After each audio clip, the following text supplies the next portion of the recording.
We have the whole gang back again. It makes me really happy to be able to say that every single week. And Casey's joining us again. He's just been having too much fun. So he's crashing the party, and we're happy to have him. So today we are just going to jump right into it because we have a juicy topic that the guys are ready to dive into. So I'm just going to let him take it. Casey, you want to intro what we're doing today? Yeah, so an article came across one of my feeds about Bloomberg being sued based on data that they used to train their Bloomberg GPT AI, and essentially sued for copyright infringement. And it looks like in this particular case, and there's more of these popping up, the court is going to probably throw it out and say that it's fair use. So I thought this was a really interesting conversation, and I know Patrick has some pretty strong views about this. So it would be fun to go back and forth and just dig into this a little deeper. I think I would say I have some opinions on this. I'm not sure if they're strong views, loosely held, but this is something that I've thought about quite a bit.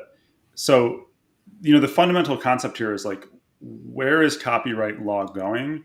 And I think the strongest view that I have is, from what I've seen so far, it feels like the historical application of copyright and fair use and IP management infringement is kind of incompatible in this new world. And like, when you really start to break this apart, it gets into this conversation that everyone's having right now, is like, what isn't incompatible in this new world? So we can go into that philosophical rabbit hole really quickly. But before we do that, I want to read an article, just a little blurb of an article that I think kind of frames up why I think this is so challenging. So I'm reading off of a legal firm's website right now. It's EPGD Law.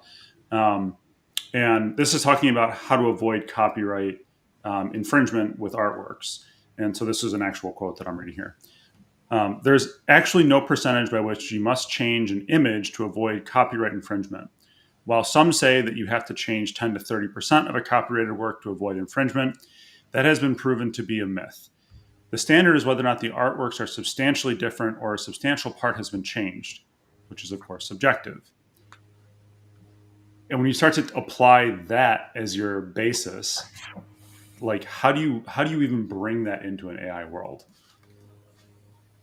Well, it's interesting because, the first thing I'll say is it's interesting how subjective that particular case is. And when it relates to AI that has lots of money around it, anytime you have something that's a subjective decision, it's subject to like significant corruption.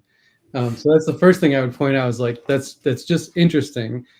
And then because of that, I think the only way that you can make it work is actually through a mathematical model.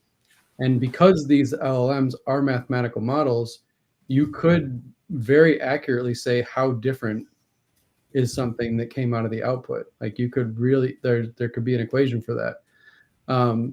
Whether or not that actually ever made it into the law, I don't think it probably will, but that's one way you could address it, along with, having companies who use public domain information or copyright information having to provide their training data for inspection by regulators. Like, that's how I would approach it, given the small amount of knowledge I have on the subject. So I think that's like, I think that you probably end up somewhere there if you really want to police this stuff. And so we should back up just for just a second and say, like, why this is top of mind for us right now. So in the very near future, we're going to be releasing our generative AI module in Heretto, which is Edo. And if you haven't seen it, Edo is a cute dog that is your AI companion when creating structured content. But it's a generative system, so like, it actually helps you write content, at your request. Like, you can ask for it to create content for you, and for stuff that's kind of in the public domain, think like, write out all the common forms of encryption. Like, it'll go and it'll write that. And fundamentally, that stuff is in the underlying model that we leverage, which comes through a cloud provider. And so there's all these layers of abstraction that you have to think about. And like, where exactly is the attribution fundamentally when you go through those layers of abstraction and you think about the fact that what that model is really doing is it's just predicting the next token as it's putting this together, which isn't going to be a derivation of exactly one work, right?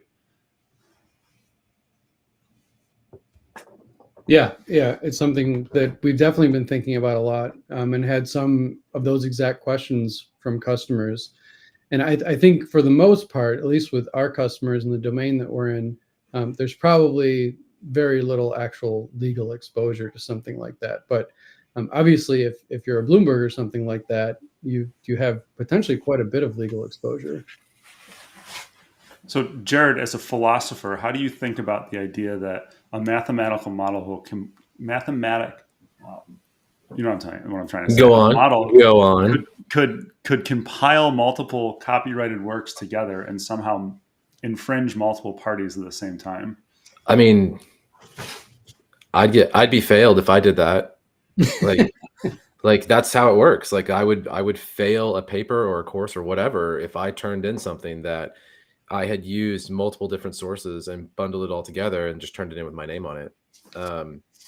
I have to, when I'm there, I have to cite like where I'm pulling. If it's even the idea, if I don't attribute the idea that's not unique to me, but it's a fine line. Even when I do this, it's a fine line. Like, so if I'm writing, if I was writing an overview of like a very common philosophical concept, I don't have to cite it.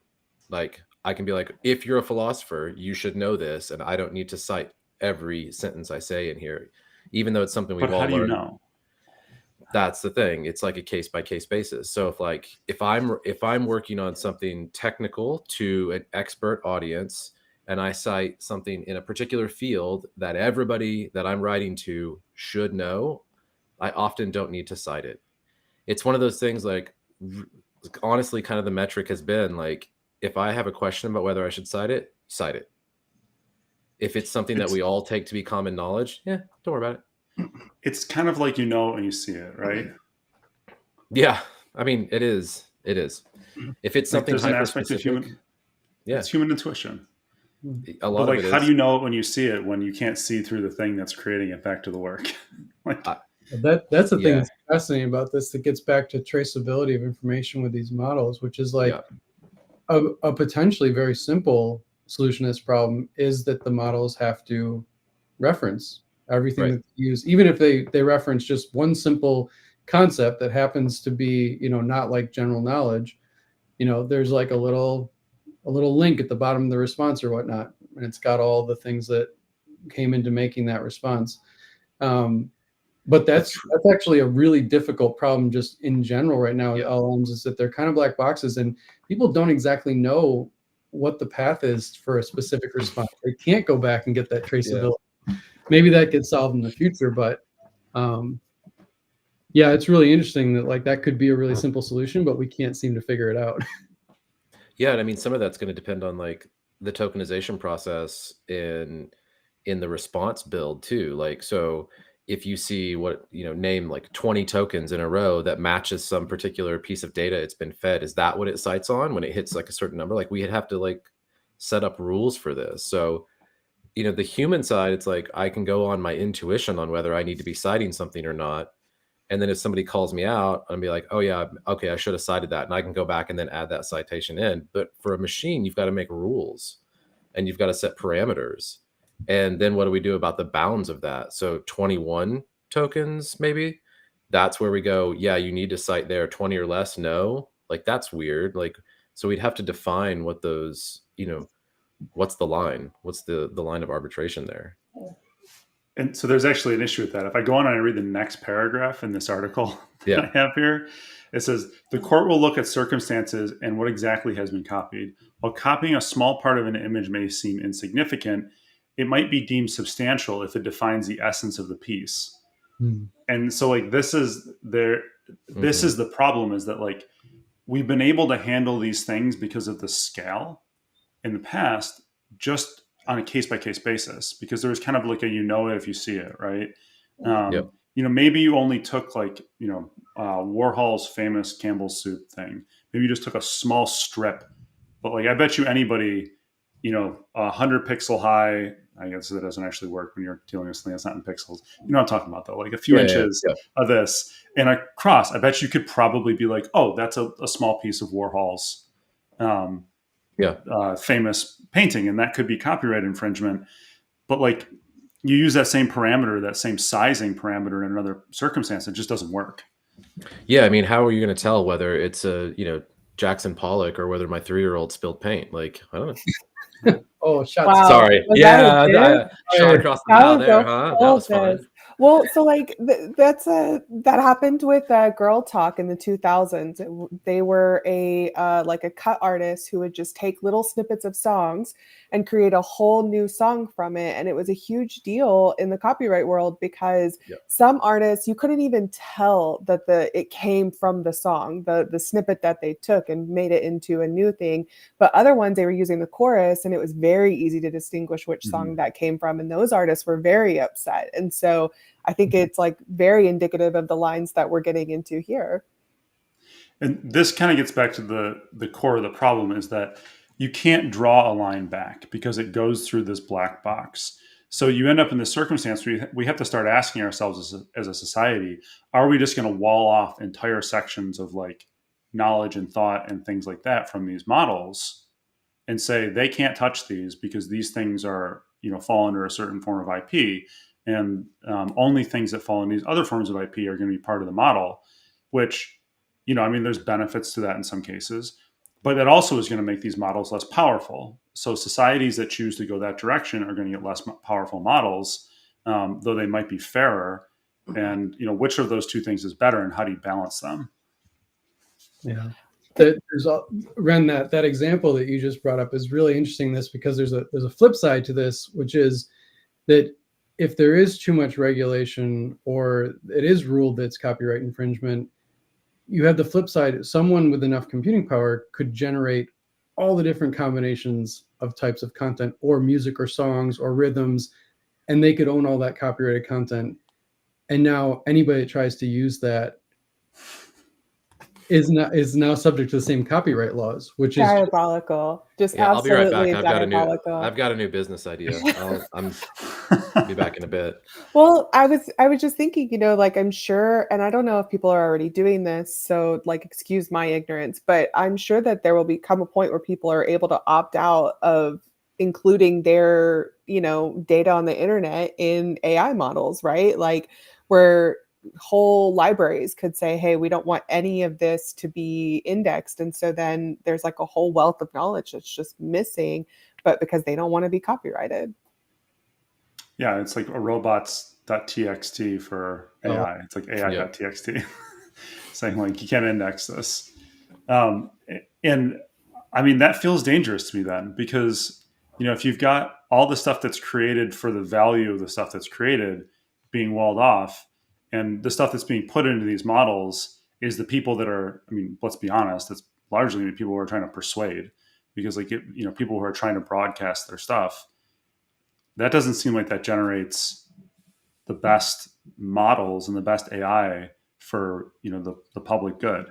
Now, there's obviously a corporate revenue and profit component here, but, there always is. There'll also be a pretty large disparity between the people that follow the regulations and don't. Like every country is not going to have the same regulations.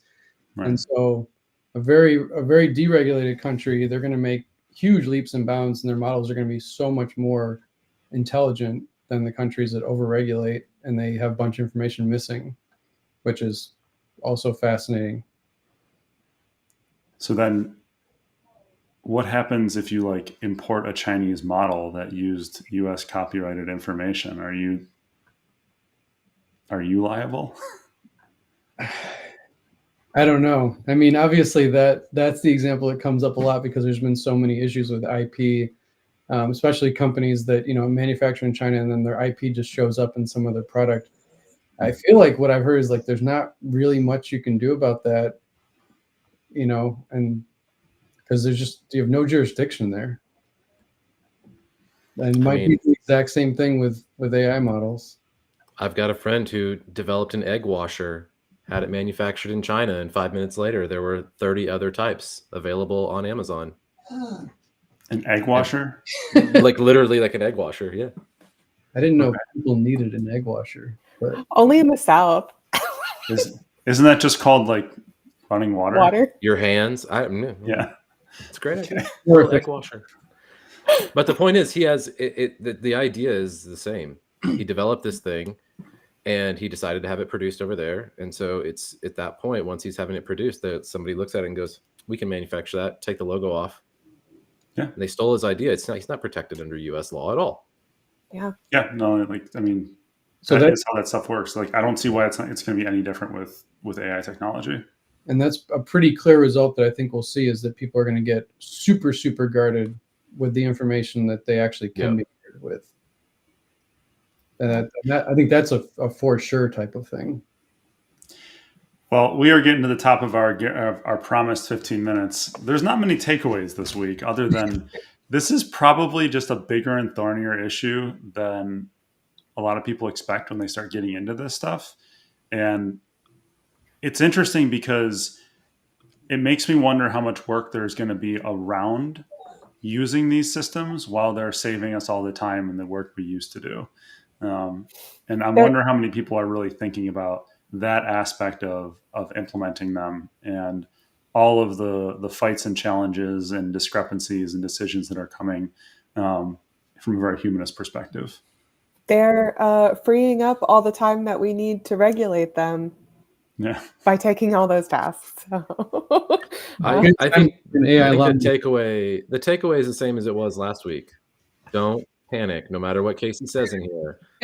Don't panic. Don't panic. Which was a song that was cut into a girl talk song. So it all comes around. maybe panic. Perfect place to end. All right. Well, this is a fun topic, and it was nice to do kind of a deep dive this week. Next week we can get back to our standard hot topics and articles. And we'll hope I won't be here next week, but I hope the three of you, actually Casey won't be here either, because Casey will be with me. So Jared and Ren, I hope you guys have a great time next week, and I hope we continue to see everybody joining us. Next week should be fun.